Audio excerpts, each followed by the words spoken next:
اور جب گنتی الٹا چلنا شروع ہو جائے تو بہت جلد کام زیرو پہ پہنچتا ہے۔ ہماری سانسوں کی گنتی الٹی چل رہی ہے اور ہم یہ سمجھ رہے ہیں کہ بڑے ہو رہے ہیں، صاحب ہم چھوٹے ہو رہے ہیں۔ ایک بزرگ فرماتے تھے مجھے ان الانسان لفی خسر کا ترجمہ سمجھ میں نہیں آتا تھا۔ ایک دن میں سمرقند کے بازار سے گزر رہا تھا، وہاں ایک بندہ پھٹے پہ برف رکھ کے بیچ رہا تھا اور ساتھ آواز دے رہا تھا ارحموا ارحموا علی من یذوب راس مالہ، او گزرنے والوں میرے پہ ترس کھاؤ، مجھ سے برف لیتے جاؤ، میں ایسا تاجر ہوں جس کا راس المال پگھلتا جا رہا ہے۔ کیونکہ برف ایک ایسا سودا ہے جو گاہک کا انتظار نہیں کرتا۔ آپ کپڑا بیچتے ہیں، آج گاہک نہیں آیا، کل ہو سکتا ہے 2 آنے مہنگا بیچ لیں۔ آج پیٹرول بیچتے ہیں آپ، ہو سکتا ہے کل پڑا 6 روپے اوپر چلا جائے اور آپ کو کروڑوں میں فائدہ ہو جائے۔ لیکن آپ اگر برف بیچتے ہیں، کل مہنگی بھی ہو گئی تو برف ہی نہیں ہوگی، بیچیں گے کیا؟ تو وہ کہتا لوگوں میرے پہ ترس کھاؤ، مجھ سے برف لیتے جاؤ، میں ایسا تاجر ہوں جس کا راس المال پگھل رہا ہے۔ کہتا جب اس نے یہ آواز لگائی نا تو میرے قدم رک گئے اور میں نے کہا صاحب مجھے ان الانسان لفی خسر کا ترجمہ سمجھ میں آ گیا۔ جس طرح تیری برف پگھلتی جا رہی ہے میری زندگی پگھلتی جا رہی ہے، تیری برف قطرہ قطرہ پگھل رہی ہے اور میری زندگی سانس سانس پگھل رہی ہے۔ اور اگر تو اب بر وقت برف بیچ لے، اس کے بدلے درہم لے لے، دینار لے لے، پارچہ جات لے لے، کوئی جنس لے لے تو تجھے فائدہ ہے۔ اور میں بھی ان سانسوں کے بدلے درود پڑھ لوں، ان سانسوں کے بدلے قیام کر لوں، رکوع کر لوں، سجود کر لوں، کسی دکھی کے سر پہ ہاتھ رکھ دوں، کسی مشکل میں پھنسے ہوئے شخص کو چھڑا دوں تو یہ میری سانسیں کام آ جائیں گی۔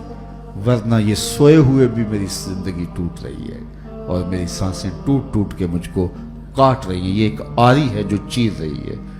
حضرت سیدنا علی المرتضیٰ فرماتے ہیں، شیخ زادہ نے بیضابی کے حاشیے میں لکھا آپ کا قول کہ یہ سانسیں موت کی طرف اٹھنے والے تیرے قدم ہیں، تو قبل اس کے کہ وہ وقت آئے کوئی حجت نہ رہے، مجھے آپ کو آج موقع ہے، آج سا بھی نے کھلے راہ بھی نے انج ٹوک نوکھڑے ٹکڑے نے ٹر پویں تے پینڈے مک جاندے کار بیٹھیاں فاصلے مکنے۔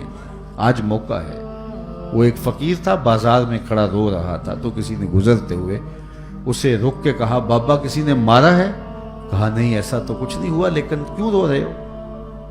کہا کہ بس گزرتے گزرتے لوگوں کو دنیا میں کھوئے ہوئے دیکھا تو دل میں رحم جاگا، تو میں نے سوچا ان بندوں کی رب کی صلح نہ کروا دوں، تو میں نے اس سے بات کی، آواز آئی لے آ میری چوکھٹ پہ، ایک آنسو پہ سارے گناہ معاف کر دوں گا۔ میں بڑا خوش ہوا اور میں نے ان سے بات کی تو یہ الٹا میرا مذاق اڑانے لگے، جا بابا کام کر، تجھے کیا پتا۔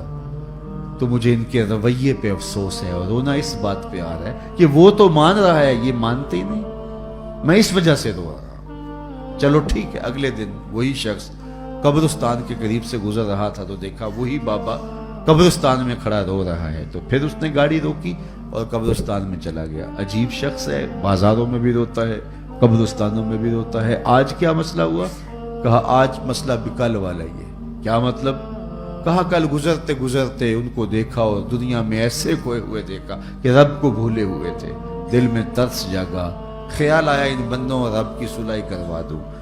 وہ تو مان گیا لیکن وہی نہیں مانے، مایوس ہو گیا ان سے، تو آج ادھر نکل آیا اور آج خیال ہوا ان قبرستان والوں کی اور رب کی صلح کروا دوں۔ تو دلچسپی سے پوچھا آج کیا بنا؟ کہا آج یہ مان گئے ہیں، وہ نہیں مانتا، آج وہ مان رہا ہے، ہم بھی مان جائیں اور اپنے آپ کو مالک کی دہلیز پہ لے آئے۔ آج لے ان کی پناہ، آج مدد مانگ ان سے، کل قیامت کو نہ مانیں گے اگر مان گیا۔ آئیے میں اور آپ اپنی زندگی کو اللہ اس کے رسول کی راہوں پہ ڈال دیں اور ایک ایک سانس ان کے نام وقف کر دیں، عزم کر کے اٹھے آج کے بعد نماز ترک نہیں ہوگی، ذکر کا چراغ روشن رکھیں گے، قرآن مجید سے وابستگی ہمارا مزاج حیات رہے گا، جئیں گے تو حضور کے لیے، مریں گے تو حضور کے لیے، پھر یہ دنیا بھی ہماری ہے، آخرت بھی ہماری ہے۔ اللہ مجھے آپ کو اپنی پناہوں کا نور دے۔